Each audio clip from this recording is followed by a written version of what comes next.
If Odell's not for the blonde hair, people wouldn't even know who the hell Odell Beckham But he Jr. does, is. and they do. He But ain't they're Julio going, Jones. But they're going. No, he's not Julio Jones. He ain't Antonio Brown. He's more valuable, maybe, though, than Julio is to Atlanta. That's what I was about to. I think so. He's more valuable than Julio Jones? Yes, he is. To New York. Y'all feeding this man so much gas that he's gonna blow up. If you're not even the best at your position, and people keep running their mouth, he's the best player in the league. He ain't the best at his position. He's overrated. Odell's had a great start to his career, but will it last as long as he's on this celebrity path? I don't think so. Welcome back, Mark Schlereth, Eric Davis. They're here. Let's move to Odell Beckham Jr. Interesting topic. You just saw Whitlock took it to Odell on the show last week, and apparently the receiver took notice. Today, Odell replied to somebody on Twitter who called out Whitlock for criticizing the receiver, saying, quote, love it. Should be noted, the person Odell retweeted used a racial slur against Whitlock. Jason, what's your reaction there? I don't have much of a reaction. If I were Odell Beckham Jr., and I had watched someone or heard that someone on television had gone over the reasons why I was overhyped and overrated, if I had heard that I was in some push to get a contract and there's someone on TV saying don't do it, I'd retweet any criticism of that person, and I think it's good motivation. I don't have a problem with Odell retweeting this. You know, it's funny about athletes that react. I used to see it as a weakness. Like, I can't believe LeBron's reacting, but in the end, I think it extends their brand and gets them to be discussed. I think their agents and their shoe companies like them reacting because we show 5 minutes of highlights on TV. And I really think the thing you don't want to be if you're a star athlete is irrelevant. And I think Odell has become increasingly as relevant as any football player in America not named Brady. We talk about this guy constantly. I mean, Russell Wilson's nice. This guy's a topic on our show twice a week. That's our mistake. But he is. He's relevant, right?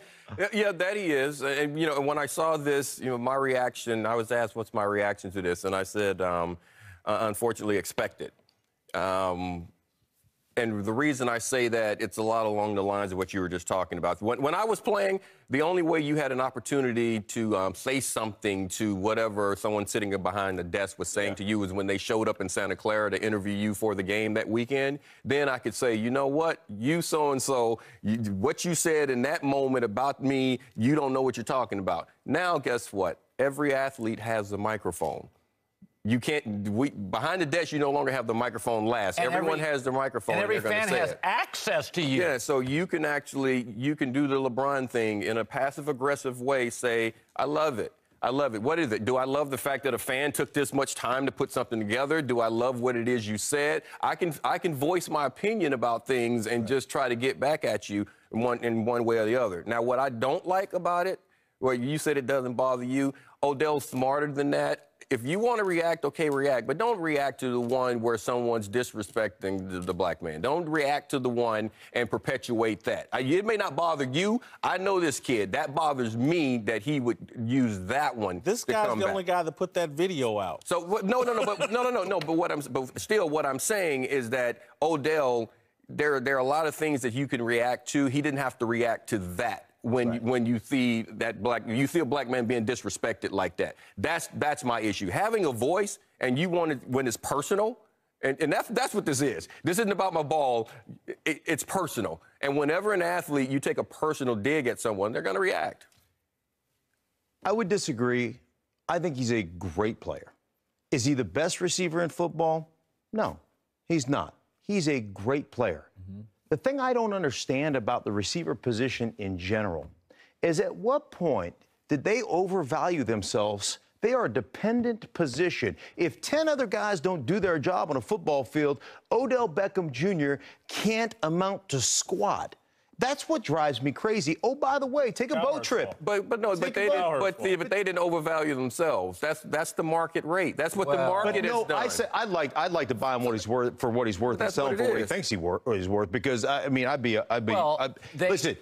That's the receiver position. But he has that value for that team because they have created that for him. There's no question that he has a ton of value, and there's no question that he's a good player. There's also no question that when you play wide receiver, you're a dependent player on everybody else doing their job. But they're viewed largely as the NBA players of the NFL. As the closer you are to the sideline, you're viewed more athletically. And if you talk about the great athletes in this league, they usually sit right next to that hash mark, and the center and the middle linebacker are, you're a corner. Well, you go from bike lane to, it's pedestrian, bike lane, and then you get out on the Autobahn. It's different. Things happen faster. So I think those players just simply draw more attention because they're often, by the way, in far more spectacular plays. Well, Colin loves to talk about he's going to build a team from the inside, but he's going to build a show around the outside. Hey, ain't that you picked up on that after all these years. I had Emmanuel Sanders the other day, a receiver for the Denver Broncos, a very good receiver, talked about how winning the Super Bowl is his only goal. That and getting 12 to 1,300 yards while you're doing it, right? I mean, that's the way the receivers think. Like, I'd love to win every game as long as I get mine. And then we got to go to Miami, that's where they are. Where Jay Cutler was introduced.